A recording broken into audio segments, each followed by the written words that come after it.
Okay, another Saturday of fun. Can't stop, won't stop on this old project.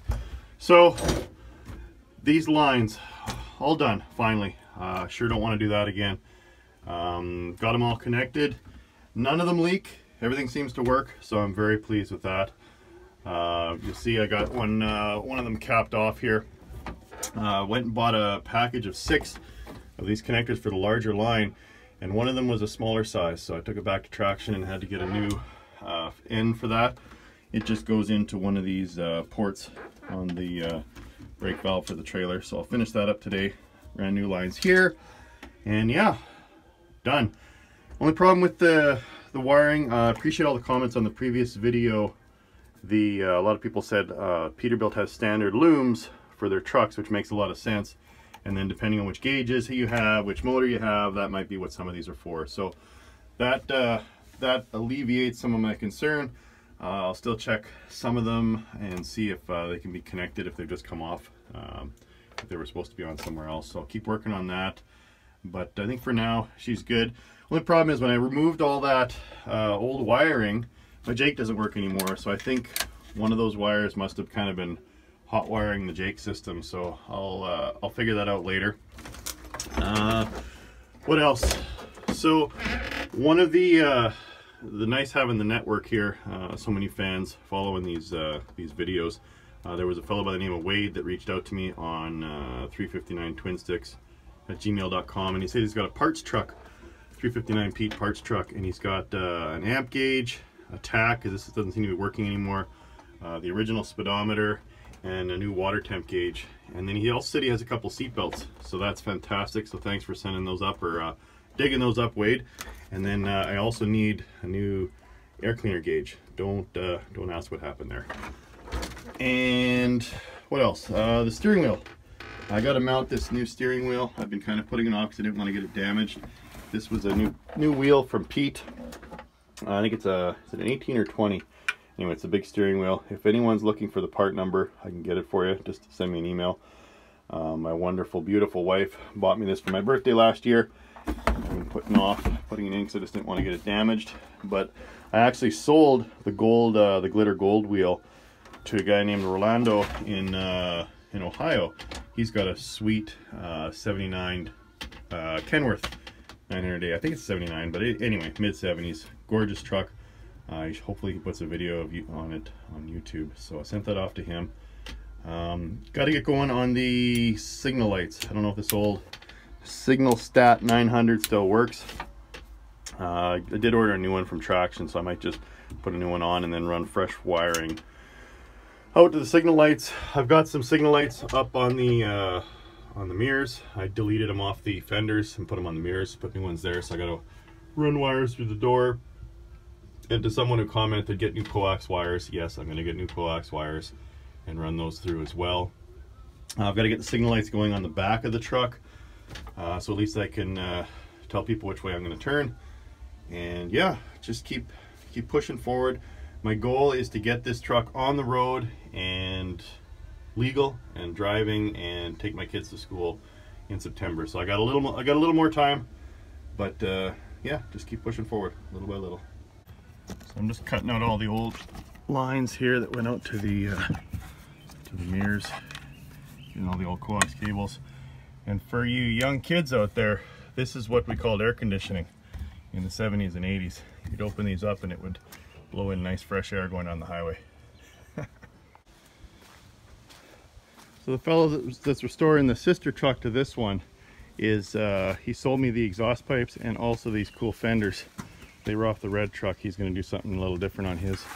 So I'm going to rig these up, and then I got these cool Peterbilt mud flaps to hang down like that. So go ahead and get those on there. There.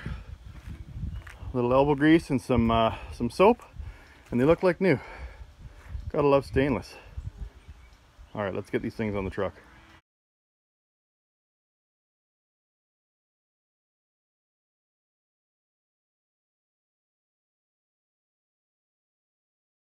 So it's nice, these front holes lined up pretty good because it's the same brackets on the other truck. But unfortunately, we weren't as lucky in the back. These guys are gonna be some extra speed holes, I guess. What I'll do is I'll clamp this and then just drill from the bottom so I get the right spot for these back ones.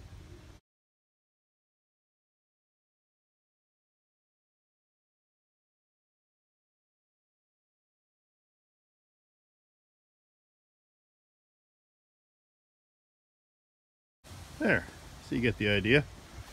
Unfortunately, you never have enough bolts the right length. So I think I should just buy a gigantic bag of 9/16 and 1/2 inch and 7/16 bolts. But yeah, so at least it's on.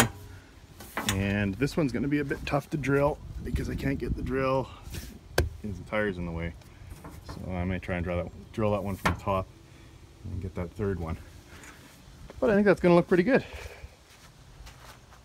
Hey Biff. So some of you might wonder, in my videos, why I seem to jump around from project to project, and it's not just because I'm a big kid and I get distracted easily. I was actually, I painted these brackets up. I just mocked these up a few years ago. It's already been almost 2 years since this project, and they had just sat up there and got rusty, so I was painting those there to mount the signal lights up on the mirrors. And while I was waiting for those to dry, I figured, why not move on to something else? So that's when I started working on the fenders. So just trying to make the best use of my time. So when I was running the truck up to temperature last night, trying to burn all the cobwebs out of the old girl, I noticed that the gauge, the fuel filter gauge, I'll show you where that is, right here. It had gone from kind of in the center down to in the red. So I suspect it's getting plugged up with whatever was in that tank, and of course running new lines and stuff. So I figured I'd throw a new filter on it before I run it again.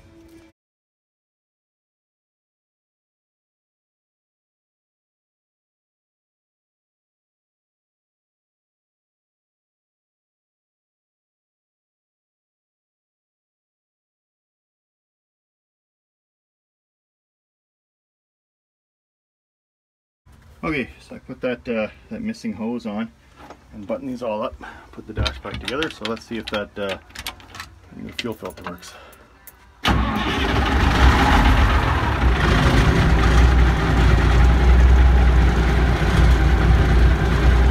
Let's see if it's leaking. Perfect. Okay, so I'm going to take the suggestion that was made to use old oil on the bottom of that floorboard.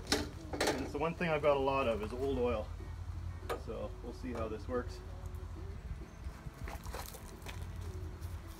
So yeah, I'll just keep coating this in there, and that should soak right into the wood. And you know, I like to recycle my oil. Some people put it back in the ground where it came from. I like to put it on the bottom of my floorboards. So the next job here is to swap out this windshield wiper. What that happened is I bought a new windshield blade, wiper blade, but it just spins around. I just zipped at it temporarily. The guys that owned it before me, or someone along the line, put a tack weld on there, which popped off. So I just ordered a new arm from Peterbilt. So we'll just take this guy off of here. And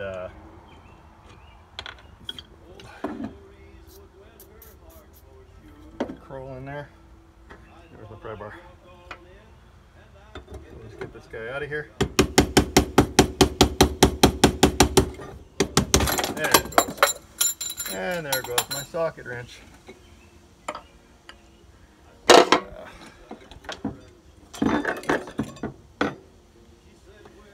Yeah, pretty rusty.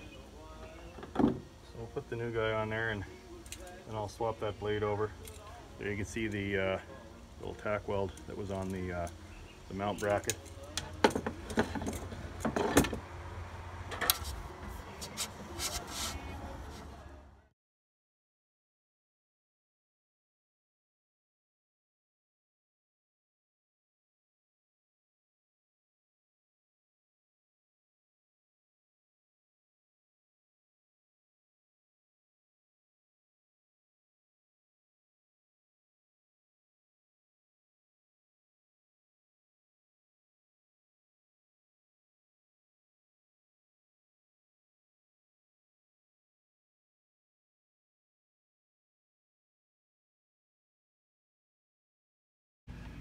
So one thing that was missing from the exhaust, I just kind of had it temporarily mounted in place. I was missing these adapter plates, which connects the clamps to the cab mounts, and they're not complicated. It's just a plate of steel, but they're surprisingly hard to find. So I was still missing them from the bottom, so it wasn't connected.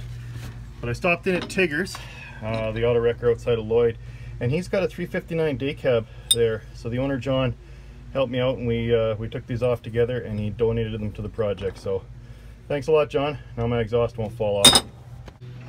All right, so there's the brackets. Just finishing tightening up the last one here. So what I was thinking of doing to get my my straight pipe dream is, again, the big 8-inch, big radius, or not big radius, Harley, the 8-inch pipes with the picket elbows, the big bends that come down to the ground. They're pretty pricey. That's about $4 grand. I mean, maybe someday. But for now, I was thinking what a guy could do is to take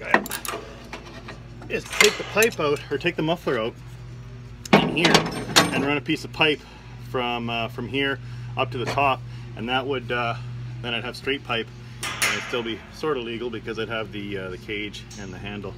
So it's an idea, maybe down the road. All right, time to put this fancy steering wheel on for good, not just temporary. So I guess I'll get the little the kit out here. Nice Peterbilt horn button. I wonder if that old horn even works. Okay, instructions. Oh, wow, that looks pretty self-explanatory. Probably like that, and like that.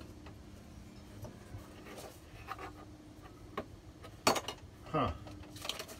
All right, I guess I will look at the instructions. Okay, I need a few more things before I can mount this up.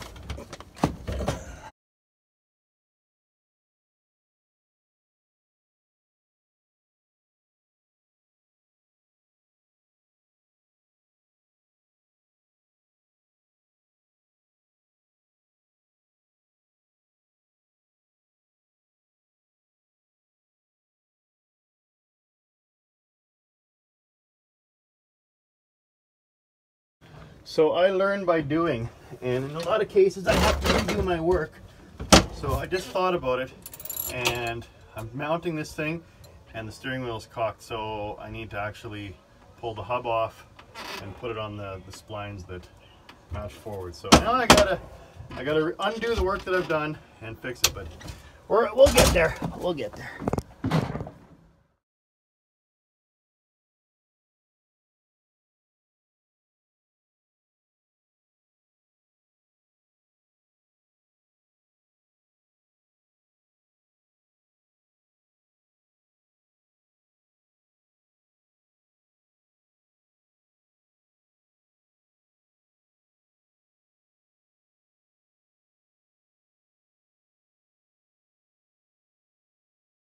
Okay, final step.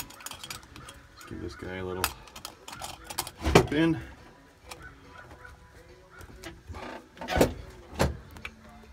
Beep beep.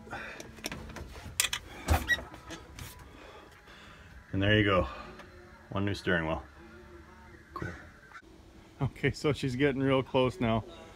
We're just missing headlights, tail lights, stop lights, and signal lights. So once I get all of that done, I think we're gonna be ready for a ride on the road. Coming soon.